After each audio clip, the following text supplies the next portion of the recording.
starting here. So this is the last class meeting. Chance to do some final thinking about the exam and anything else you need to think about or ask questions about. We'll finish doing some of the review from the review sheet that we started last Wednesday. But let me start and see if you have any questions about anything that we can, here's your chance to talk about whatever it is you want to talk about at this point. Excuse me.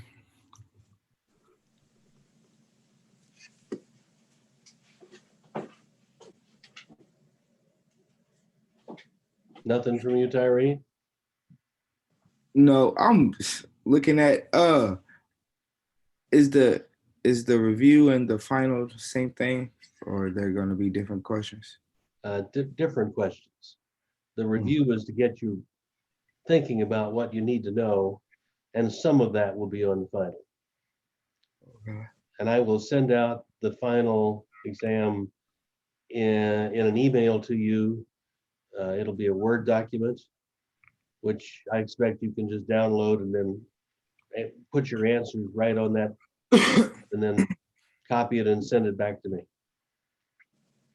I'm not going to try doing it on Canvas this time. The quiz was too frustrating for everybody. The midterm. Yeah, the exam will have 2 parts, 6 questions that are matching and multiple choice, and then 1 question that's sort of like an essay. It's a combination fill in the blanks and essay. Are you sending that after the class? I'm sending it out about 5 o'clock this afternoon. All right. Just because that's when I said I was going to do it.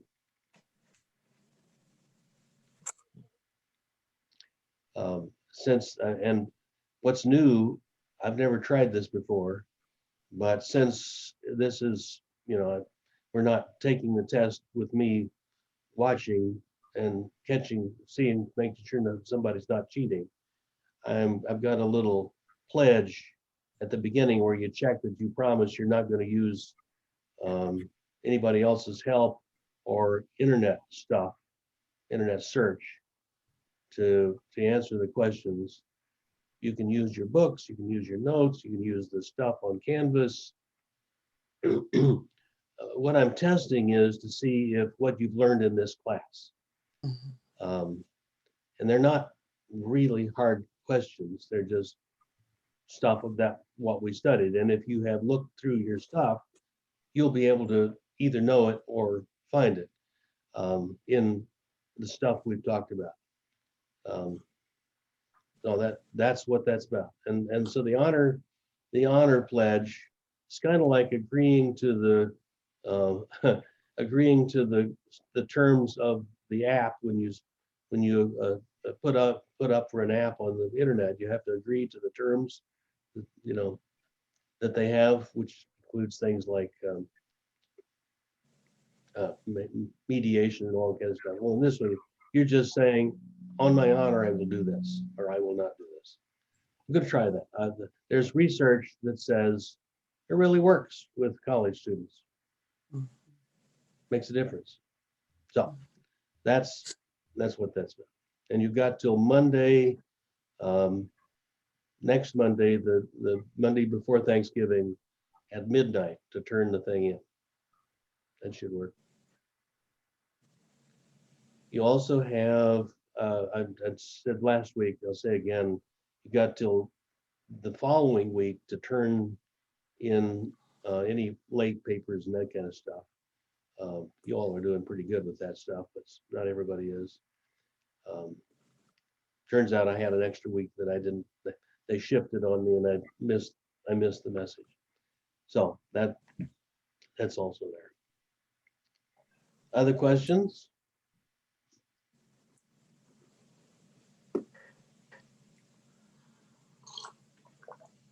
Can we have an exit party? No, I'm kidding. Yeah. Exactly. Just kidding. Yeah. Like, woo! That's another thing I wish we could do, right? Uh,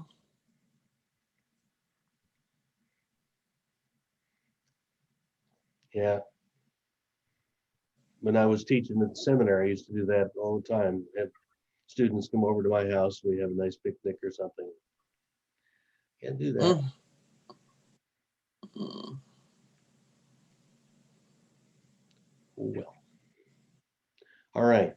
So let's go back to the review then. If you have the questions, you can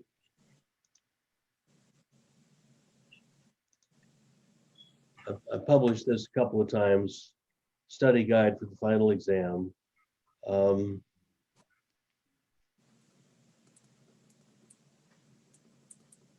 so let's go to, I'm not sure exactly where we stopped last time, but let's go to number 12.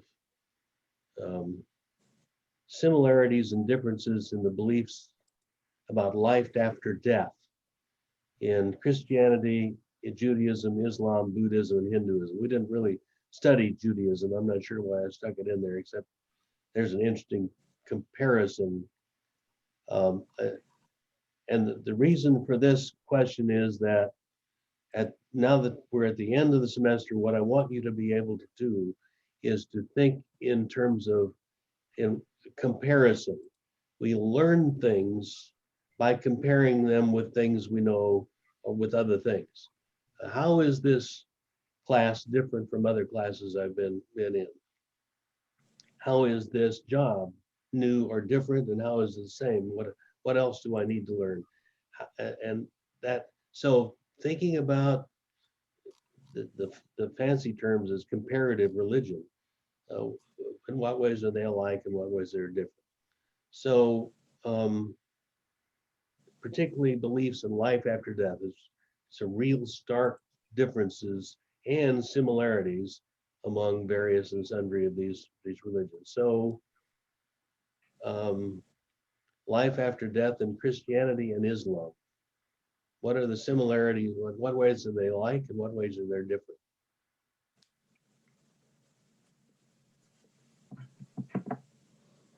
Like, well, there's like, unlike the other, like, like Buddhism and Hinduism, like they go, there's like no reincarnations. It's just straight to the afterlife. There's no other parts of it to it. Mm-hmm. Yeah, rather than yeah, in Christianity and Islam, you got one life, and then the afterlife after that, depending on how they approach that. In Yeah. Buddhism and Hinduism, it's a cycle, So, yeah. life and another life and another life until you reach the ultimate enlightenment or nirvana, right? Mhm. How is it different between Christianity and Christians and Muslims?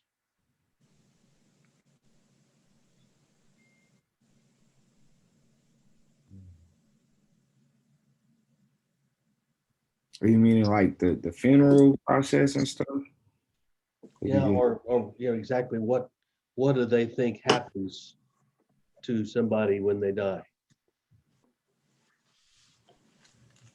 Not the funeral so much, but the the afterlife? after death. Yeah, They either go to heaven or hell.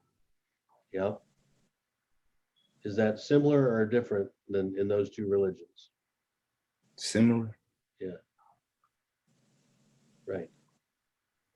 Um, how the decision is made on where you go is slightly different. Right. What are those differences?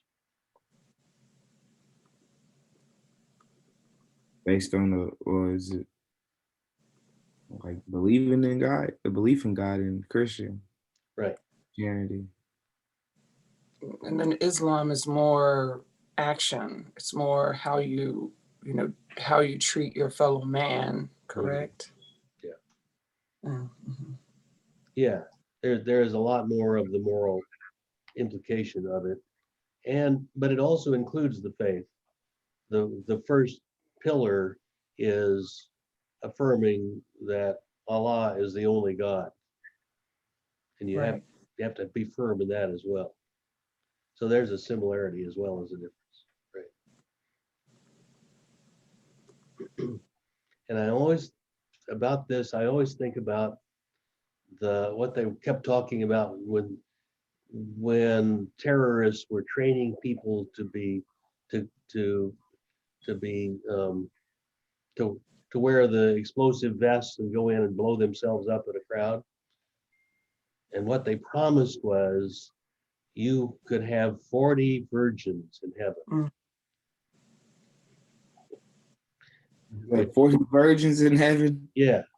Mhm. So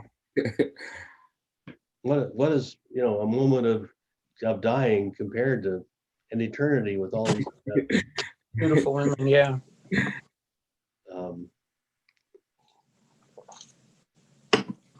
Starting to get corrupted a little bit, but yeah, that's a piece of it.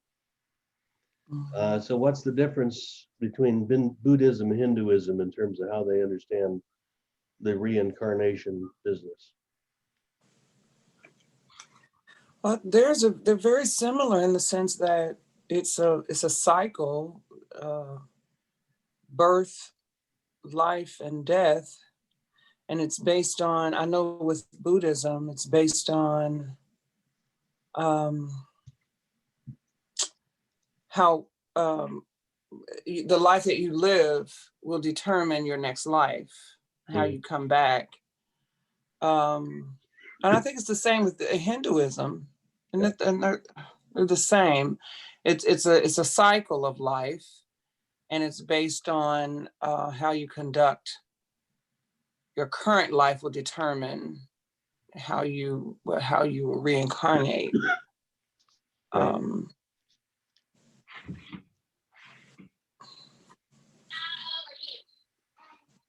Hey, Kia, glad to see you.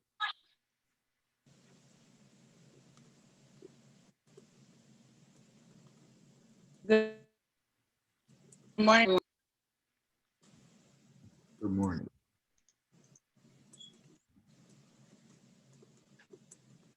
So how are they different, Buddhism and Hinduism? That's a similarity. There's a sense of you always have a reincarnation or in the cycle of life. Based on your goodness and like the holy things you did in life, or just like the way you live life in general, you can either be reincarnated into something good, something bad. Right. That's a similarity between the two. What's the difference? Yeah. There's different phases to it. Like when I want to say Buddhism has like it's like 3-4 different phases before you actually go on to the next type life.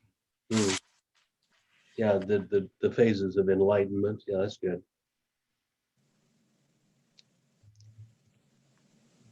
There's also a difference in what they believe about the soul, which I don't know if you remember the word they use for soul. Karma, moksha. That's not it. I forgot now what that is, but it's Atman, Atman. Yes, Atman. Yeah. And I think that's the same in both. Don't hold me to that though. I'm still learning about these religions. But the Hindus believe, here's how I understand it. Hindus in general believe that the Atman is a real permanent part of you. That's your identity. And that survives. And so forth. And then eventually gets to unification with Brahman, the great high God. For the Buddhists, because attachment to wanting, being attached to wanting things to be permanent and real is part of the suffering business. They don't believe, or at least Buddha taught, that the Atman is a real permanent part of me. Because if I get attached even to my identity, even to who I am and who I want to be, that still is an attachment that doesn't allow for the great flow and flux of life. So that for the Buddhists, when they finally understand they reach the ultimate enlightenment and nirvana, it's not like me knowing and enjoying being with the ultimate. It is like me just evaporating into the whole and becoming so part of everything that I was before. That is, we're all stardust or whatever. Um, and so I lose my own little self in order to be fully united with the great flow of the universe. And that's a very different kind of thing. Even my Yes. own self, because Christianity, we have a sense of ourselves seeing God, enjoying being with God and Jesus. For the Buddhists, that's way too selfish. That's way too hanging on to what I want. And there's a great deal of selfishness in some of the Christian stuff about heaven. And this is letting go of everything in order to have the ultimate happiness. That's a difference That's between the difference, yeah. They want to detach from the soul, yeah, even from from that entity, yeah, for complete. Okay. what happens to the flame when you blow out a match? Gone. There still is Mhm. light in the universe, and the match, the flame is part of the light, but it's not that particular flame anymore. Right. Cool. Ricky's still trying to get in. Um, so, and that's the next question as well. Salvation in each one of those is different depending on what they believe about the soul and how that works and what gets you to your ultimate destiny, which is what salvation is. Um, in Christians, the salvation is effected by God to say you are forgiven by your faith, and therefore your ultimate destiny is good. For Hindus, it's a combination of your faithfulness to God and your faithfulness to your fellow human being, as Paulette put it. For Hindus, it is, did you lead a compassionate moral life? For Hindus is, were you able to let go of all the selfishness and all of the desire that tied you, uh, and you had to be compassionate to other people as well. The middle way. It was neither all denial or all pleasure.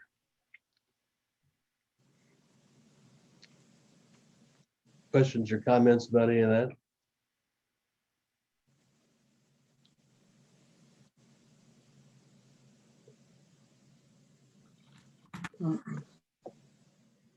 No.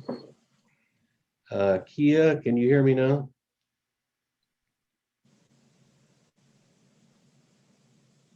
Kia, you got your audio on? Are you hearing me? I can hear you. Okay, all right, thank you. I just wanted to be sure you're connected. Good. What Yeah, we're I can hear doing, you. what we're doing is doing comparisons, and that's going to be a piece that I'm looking for at the end of the semester to be able to compare one religion to another, and hint hint, that's likely to be on the exam, which is why I'm focusing on that. So Question 14. Back now, let's talk about Black Christianity. What are the ideas about God, unique characteristics of God in Black Christianity as we studied it? And God is free. Yeah, he's free to all. Yeah, to everybody, right? Not necessarily determined by human logic and human doctrine Right. and what we decided God has to be. As soon as you decide God is exactly what I think God is, God says, Let me show you different. yeah. A piece of God's sense of humor and leading to human humility. No, we don't know. God is even more and more free. And what does that mean about God's relationship with human beings?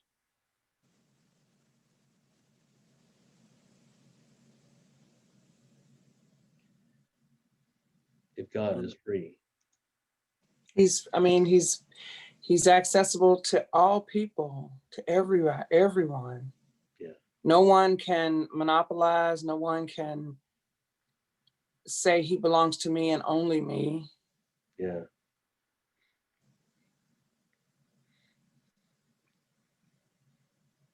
And what else? There's one other piece of that. That's true. And what else? He's love. God loves everybody. Yeah. And there's something else yet.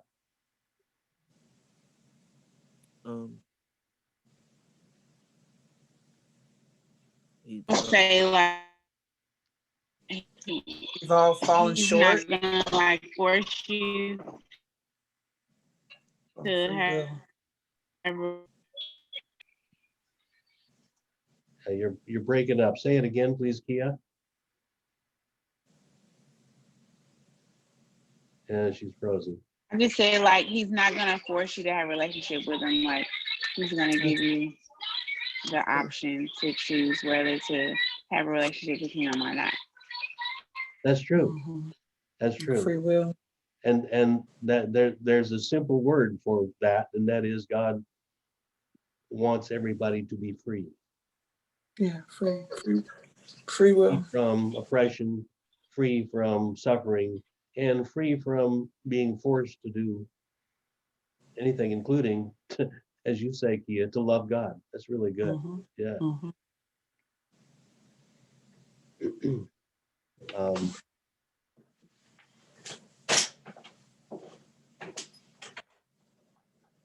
So, and how is that different from white Christianity?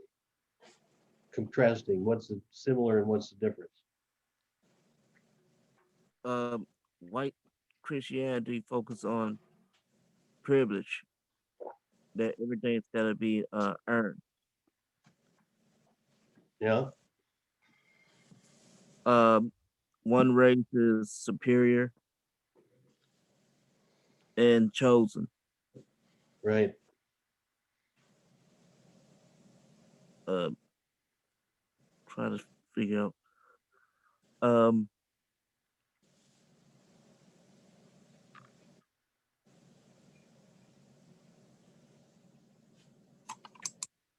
It's a privilege. And if you start privileging one group of people over others, that gets in the way of the freedom, then, doesn't it? Yes, absolutely.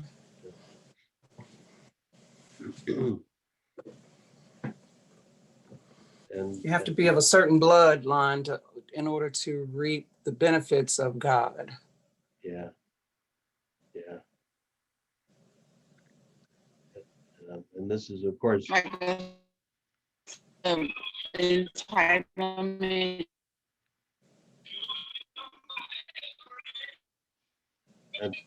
Try that again, please. I'm getting mixed signals from you. I was just saying like a source of entitlement. Like they feel entitled to God's comings, blessings, Yeah, teachings. yeah. Which is kind of like God is owned by white people. God's ours. And whole lot of stuff is owned by white people, including whiteness, by the way. And that business about property, Kelly Brown Douglas, the article, the chapter we read about that, talked about white property, and whiteness is, and in fact, the main piece of that property. It's owned, which limits God and then limits everything else as well. When one example of that recently, when Republicans particularly are screaming about the people stole the election, they're stealing the election. What they're talking about is that white supremacy business. This country is ours, not yours, and you can't take it away from us. So if it's legitimately we've legitimately lost the election, it's stealing because it's by rights, by privilege, by entitlement, as you say, Kia, it's ours.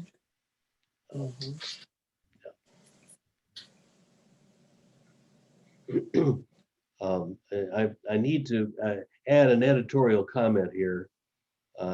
When I teach that and ask you to realize that about white Christianity in general, that's not the white Christianity I believe in. And I get real darn tired of everybody assuming that Christianity is what those people say it is. But it's also important for you and all of us to know that's what they're talking about. Yes, And that's why it's very dangerous. yes. And corruptive of the American soul. So when people say this election was about the soul of America, that's a piece of what that's about.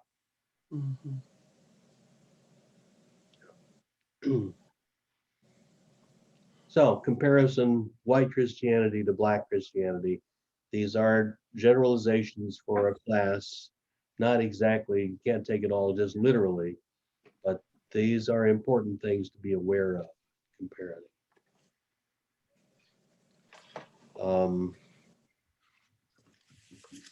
Quick review about Islam to switch subjects. When and where did Islam begin?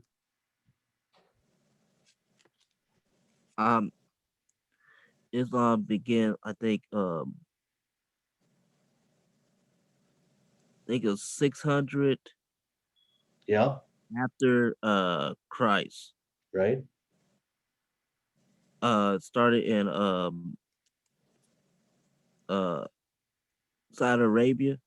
right. Saudi Arabia, right. The Arabian Peninsula, right. There was a bunch of merchants who never read the Bible, but heard stories about uh Moses, Abraham. Mm-hmm. Damn, I forgot who else. Uh, they heard about their story. Muhammad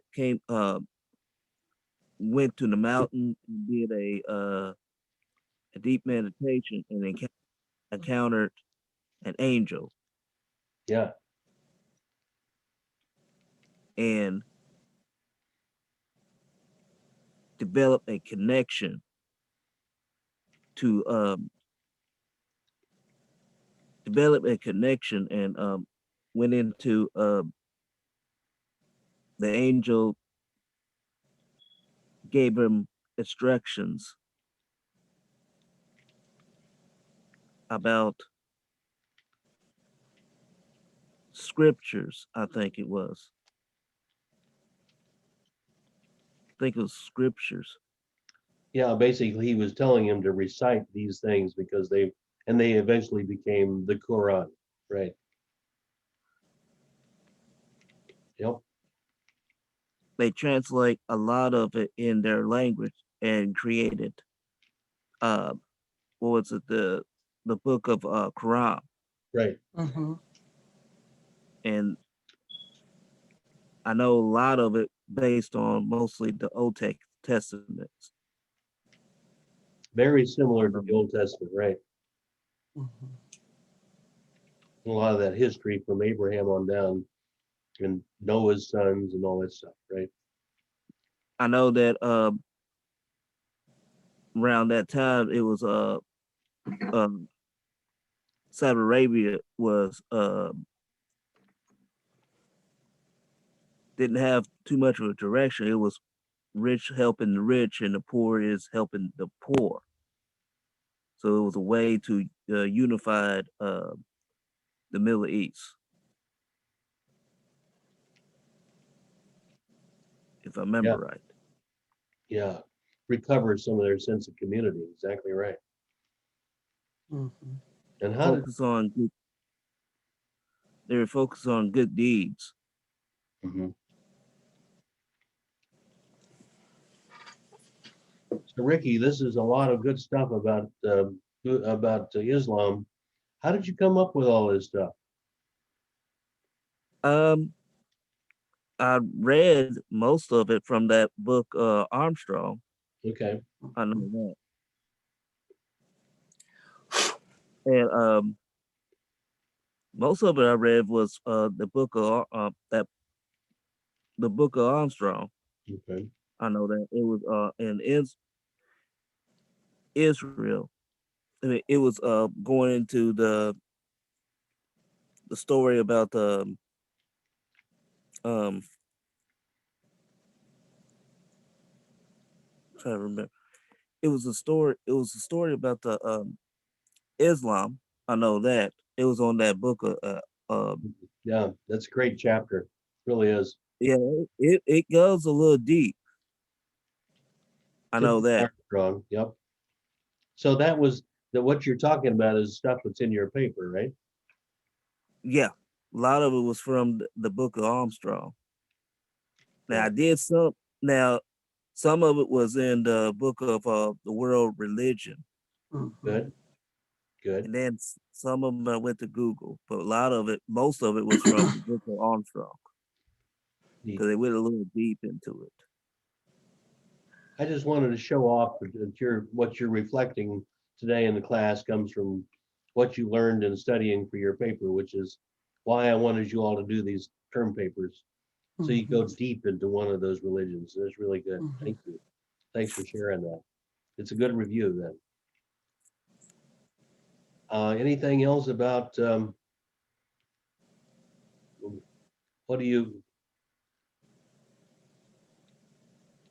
oh, you talked about Muhammad hearing from the angel, so forth. How is his, if we talk about the experience of the transcendent, that was Muhammad's experience of the transcendent in the cave with the angel. How is that different from the experience of the transcendent of Buddha and of Jesus? Um, Buddha is basically life experience. I know that, and I'm trying to remember the theory about death and the afterlife. Trying to remember, I remember reading that, but it was in world religion. I didn't really gone right back to it because I was supposed to rewrite that paper. Hmm. But now the experience of Jesus, right? Yeah. He was supposed to be the Son of God. He was supposed to come as a human form to experience the same experience that we went through to learn, our flosses, basically. Oh, okay. So And in a way, his experience was the experience of being human, is what you're saying. That's interesting. yeah, he was supposed to be like the son of God, Mhm. right? He's come as a human form, right? You know, he was born as a human and live as a human, supposedly. And he's supposed to live our life and live our suffering to kind of learn, you know, our flaws as a human being. And basically why he died on the cross. He died on the cross for our sins because he experienced our flaws, our suffering, things that we're not doing what God's asking us to do. Yeah. And which the word that we use today to understand that his death, which is in solidarity with the suffering of human beings. Yeah. But as a human being, he also had specific experiences of God as of the transcendent that's described in the Gospels. What there are a couple of specific ones of those. Anybody have a sense of what I'm thinking about here?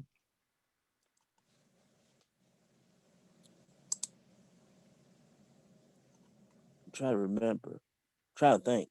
Um, a certain experience. So what I'm looking for here is, so I described the experience of transcendent where a human being has some sense of an interaction or an impact of the holy in their life, and then how that turns into a story, which turns into beliefs and so on. Was the guy from Said the some of that. Islam? What's the is it talking about like Muhammad's? Are you asking? Are you on like asking question 15? Or are you asking like something different? No, I'm down to how that's 15. How is Muhammad's experience the transcendent different or similar to that of Jesus? And what was Jesus' experience of the transcendent?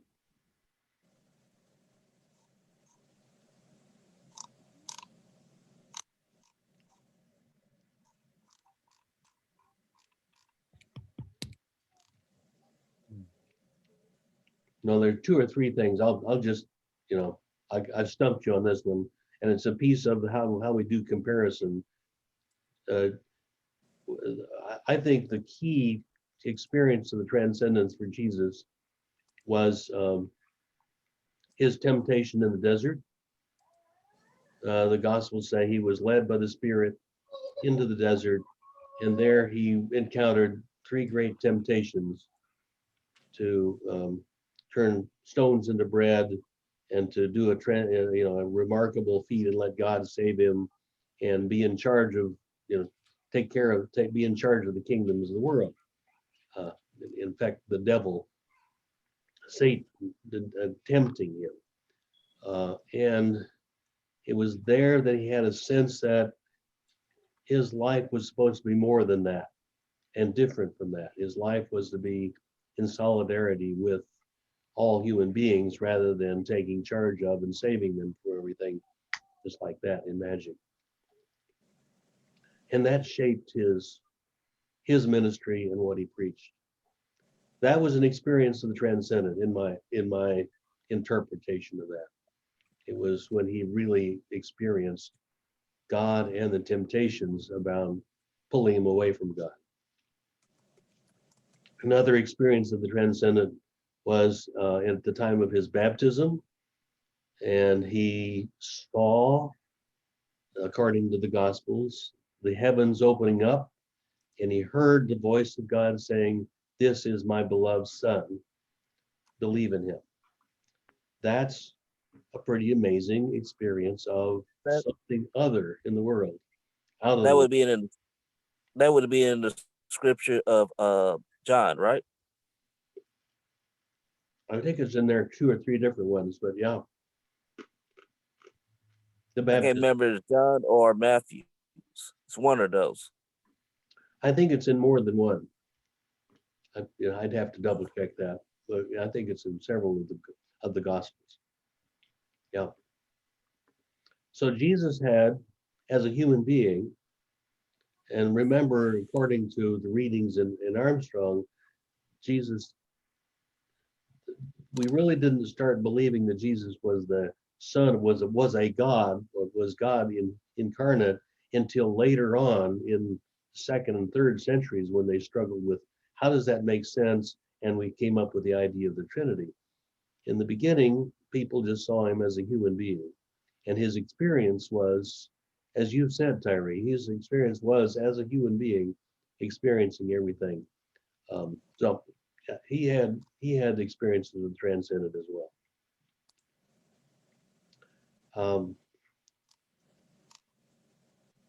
And then Buddha's experience of the transcendent happened under what kind of a tree? That's a little detail that's kind of fun.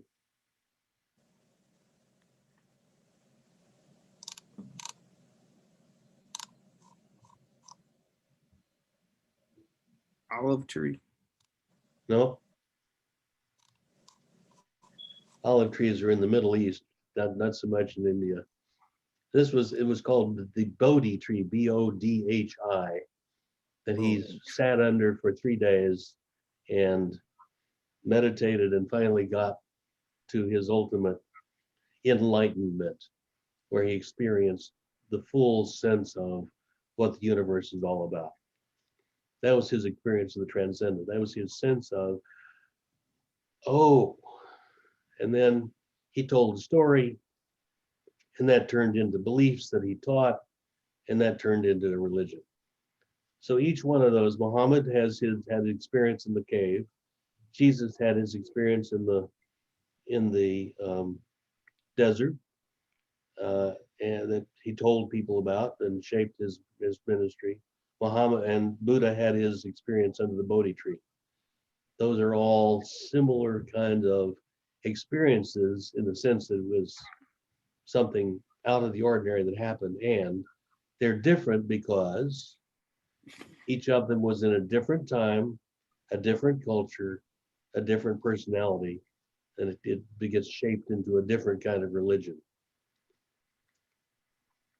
That's the connection between all of these that I want you to start having to be able to think about in terms of alike and different, and how it all ties in with the experience of the transcendent.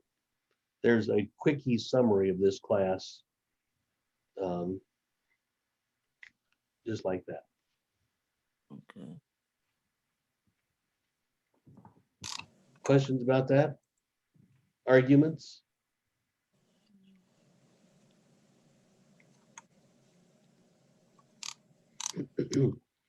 No, Go ahead. so far, not yet. Okay, good. It's just, it's very interesting what you can get out of it. I mean, I just got through finishing my paper on my term paper on Hinduism. I already sent it to you. Right, I just got it. Yeah. Well, I took a little bit more time on it. It ended up being 6 pages. Mhm. That's good. That's all right. Just don't send me 50 pages. Thank you. Huh? As long as it's not 50 pages. Yeah, it almost went to 7 or 8, but I was trying to minimize them as up to 5 pages. They end up being 6. It's just a lot of stuff I looked up. So Ricky, would you, in terms of that paper, what do you take away as the main thing to remember about Hinduism? You talk about what I appreciate? Or just if you want to say to somebody, well, they say, well, what's Hinduism all about? How would you boil it down to 1 or 2 sentences? I say be one with yourself, basically. I noticed that a lot of it, even though they had like multiple gods, right? but they all pretty much focus on being empty and one with yourself. They had different they had like 5 pillows, right? Uh they got the karma, they got the yoga. Yeah, Some of them I can't really pronounce as much, but yeah, the one that stuck out the most was yoga and karma, right? Karma, you got your different paths. You do good deeds or you do bad deeds. Great. Your bad and good experience, it weighs weighs your percentage of your what if you're getting rewarded or you're going to get punished behind it. right. Um, Yoga is just a way to relearn your experience of your life and trying to correct it, but to empty your thoughts, your evil thoughts, and turn to good. Um, to go further into your thinking, to unite your own soul and your spirits to your God. Yeah, that's good. Yeah, very accurate. And But including posture and breathing and the whole thing, right? I also relate to some of the stuff it even though it was martial arts and athleticism, but it went into the principle of Hinduism because it actually point out pretty much the same principle Hmm. into it. It went to the key points of what they were focusing on their basics uh um uh how do I say sequels of what you have to go through from the mind and body. Ah, okay, neat. And it pretty much went into that same principle, the same concept. It kind of relates to everything else, and it became more of an influence Hmm. Well, that's into good. Yeah, to a lot of from athletes to businessmen to everything else. Pretty much became a basic influence, even though most people in the planet doesn't really focus on yoga, but it goes into within that principle. hmm. Still has some influence, and that's neat. Yeah, very good. Thank you, Ricky. That's really good stuff. Um, coming down toward the end, one more question in terms of Buddhism, and we've talked a lot about Buddhism already, um, but um, the question is Buddhism polytheistic, monotheistic, or non-theistic or atheistic? Monotheistic with polytheistic like kind of views. Like they only got one, like there's only one God, but they have like different other forms of like idol gods. Mm-hmm. Now that's more like Hinduism. Ah, Uh, Buddhism comes out of India. Hinduism is similar enough, but has a different idea about Buddhism, they just pray to Buddha, right? it. They remember and adore Buddha. They don't. I'm not sure whether they pray to him or not, but yeah. Um, and do they does and the question was, and the book does kind of make a point of Buddha he taught a specific way of saying, well, how do we understand God? What do we believe about God?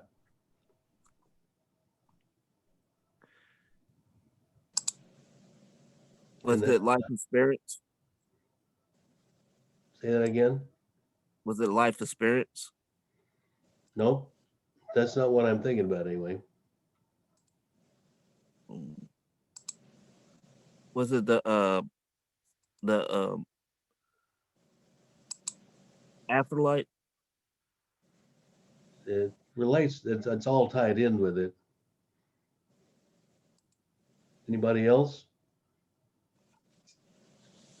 Glad I asked this question. We need to be aware of this.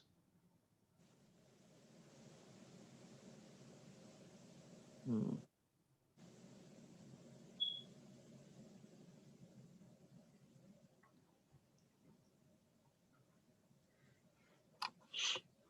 Well, I'd say you probably would be a good idea to go back and check that out,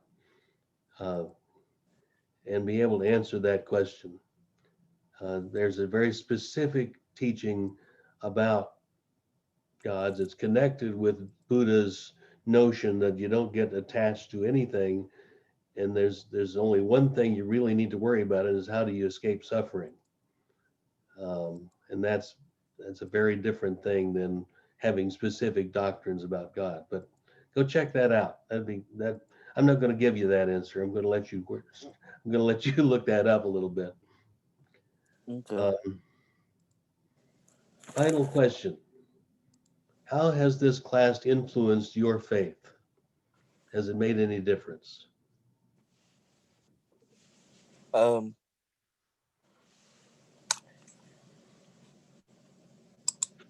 How did it influence my faith?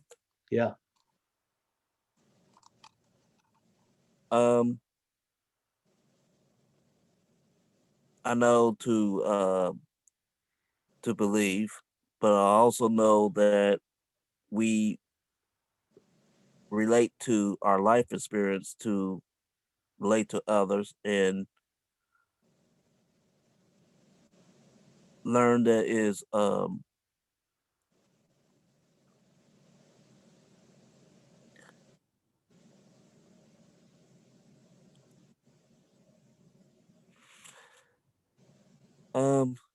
how to impact my faith. I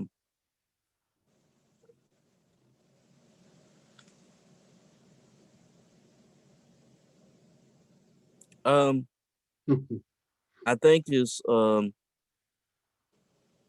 relating to your life experience to others, and to have some kind of common ground. Ah, that's a good summary. That's a good summary. Who else has got how has it affected your faith? For me, not necessarily influence my faith, but I walk away with a grand understanding of even the difference between white and Black Christianity. I just have a clear view of other religions. I don't know that it ever influenced my own personal faith. Hmm. I'm pretty solid with where I stand, but I just have a grander understanding of where the origin of a lot of things. And that for me gives me a greater understanding, just knowing the origin of where things happen and where how things have come to be. But I definitely walk away with a wide knowledge, a wider knowledge of the other religions. Yeah. And also because there are so many people who in conversation have banished Christianity because of white Christianity. Mm-hmm. And it's for me, when that conversation comes up, I can better say what the difference is. Mm-hmm. I understand why you feel that Christianity is this. They'll say it's the white man's religion, but I do now have a clearer understanding of why they even have that perspective. Hmm, and even how to handle it. nice. Nice.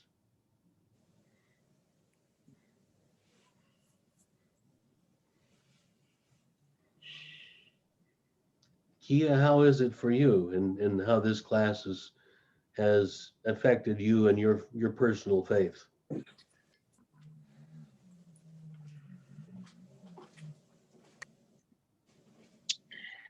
I would have to say that I feel like it's just giving me a more open mind to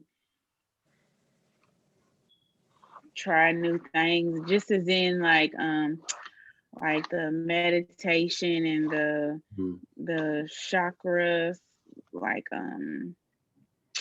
like just knowing more about how like to have your body in tune with, like, I guess your spiritual side in tune with God.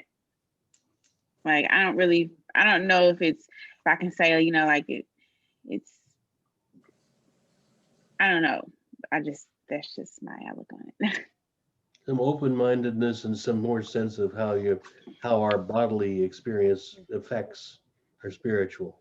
Faith, I guess. Like, and I don't really know like if it's influenced it or changed it as of yet, because I haven't been as consistent with wait a minute. I haven't been as consistent with like, you know, just meditation and Right.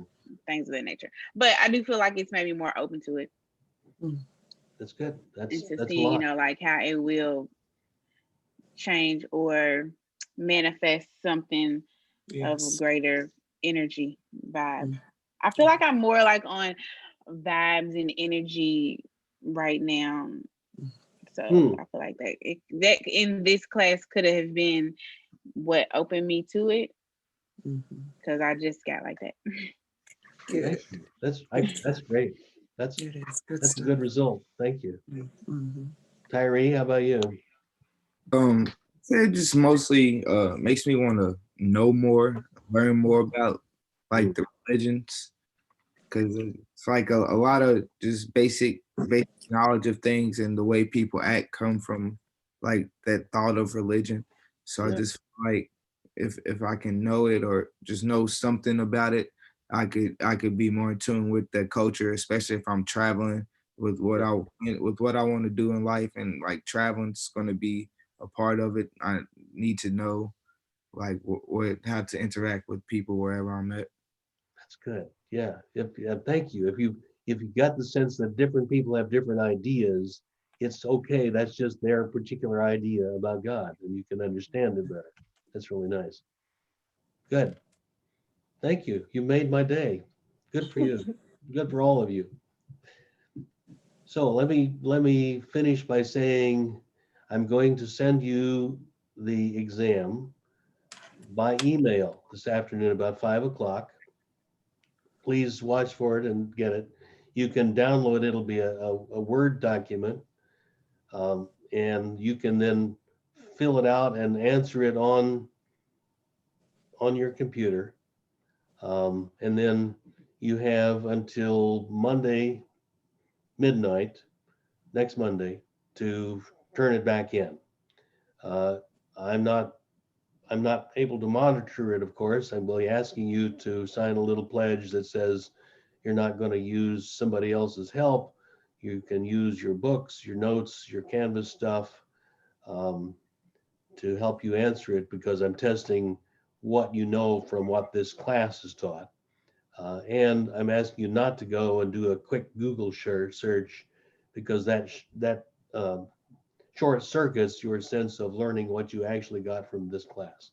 Those are the two pieces that I want you to be careful of. And if you haven't got all your papers in, you now have until December 3 to complete all your requirements for this class before I have to turn in the grades.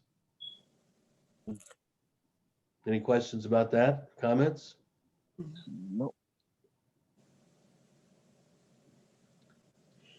And I will say it has been joy to be with you all, to engage in conversation about these important issues, and how much I've appreciated your making yourselves available uh, on Zoom with a lot of the technicality issues we've all had to struggle with. It has been good. I was telling Paulette, I'm teaching a class in the spring, I hope it makes, on the history of Christianity 2, which is basically the last 500 years of history from the time of the colonialism and the settlement of America, the enslavement of people from Africa, and then the development of the Black church in America. Now that is the spring semester. It's when they actually start that. It's going to start January the 19th, the day after Martin Luther King Jr. Day. Okay. It'll go into May. And we will Okay. have a 2 or 3 day spring break. And Okay. and we'll start registering sometime later this week or early next week, I think. Okay.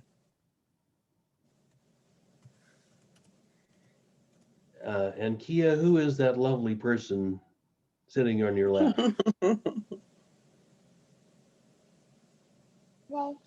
It's my daughter. It's my youngest daughter, Janaya. She Hello, just got off of Janaya. class. That's why, like, I be trying to listen to y'all, but I have to listen to her too because I know. she be on her head, on the table, just doing the most. Janaya, you're wonderful. Thank you for showing up to class today for us too. He said, "You're wonderful. Thank you for showing up to class." You're welcome. Very good. All right. Thank you very much. It's been a good semester. I'm looking forward to reading your papers and your exams, and I'll get your grade back to you after sometime that first week of December. Love you all. Go in peace. Thank you. Love you too. Thank you. Bye. Thank you. I said, Love you. thank you. Love you too. Love you too. Just Thank you. Thank you.